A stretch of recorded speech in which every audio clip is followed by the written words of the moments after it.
Now let's check our practice exercises. For number 1, determine the quadratic function based on the given. For number 1, it is zeros, which is negative 3 and 2. And the given point is 1, negative 4. Since it is x is equal to negative 3 and x is equal to 2, we will be moving backwards. So x plus 3 is equal to 0 and x minus 2 is equal to 0. Multiplying the 2 in our form, f of x is equal to a times x minus plus 3 times x minus 2. And that is our function.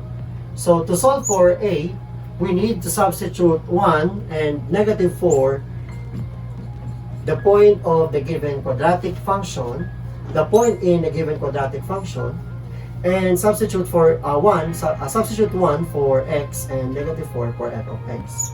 So negative 4 is equal to a times 1 plus 3 times 1 minus 2.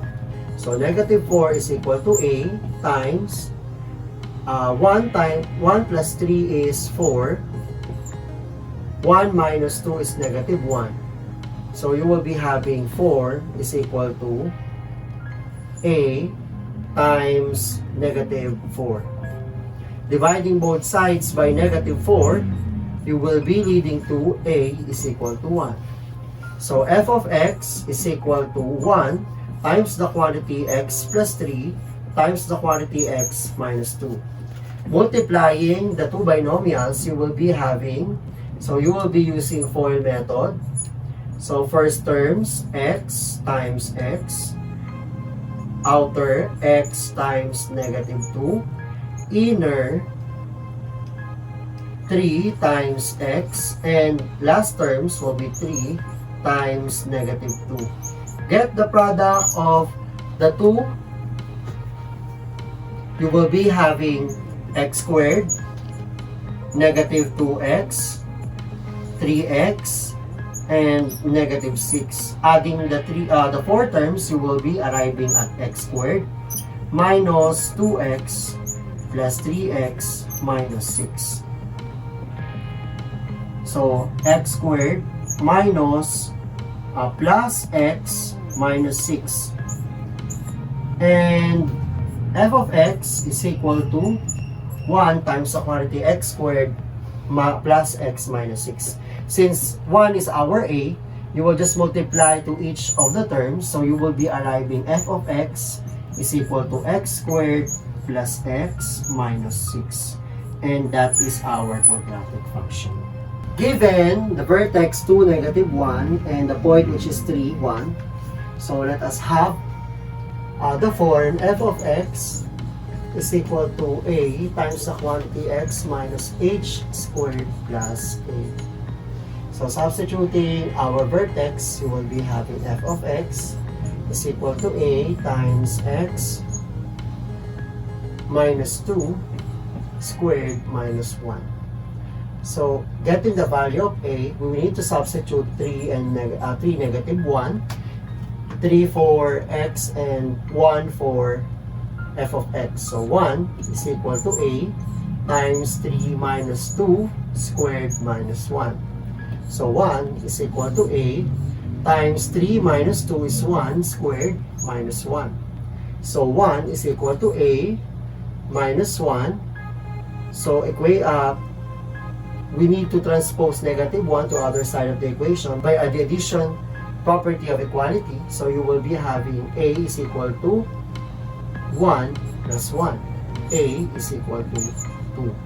Therefore, our vertex form will be f of x is equal to 2 times the quantity x minus 2 squared minus 1. So expanding the binomial x minus 2, you will be arriving at f of x is equal to 2 times x squared minus 4x plus 4 minus 1. Distributing 2 to the trinomial, you will be having f of x is equal to 2x squared minus 8x plus 8 minus 1. F of x is equal to 2x squared minus 8x plus 7. And that is our quadratic function. For number 3, I will be choosing the vertex 1, 1 and 1 point in the quadratic function, which is 0, 2. So the vertex is at 1, 1 and the point is 0, 2. Okay, so we will be using the vertex form. F of x is equal to a times x minus h squared plus k. Substitute 1, 1 for our vertex. So 1. So that is 2, 0, 2. So you will be having 2 is equal to a times 0 minus 1 squared plus 1. So 2 is equal to a times negative 1 squared plus 1.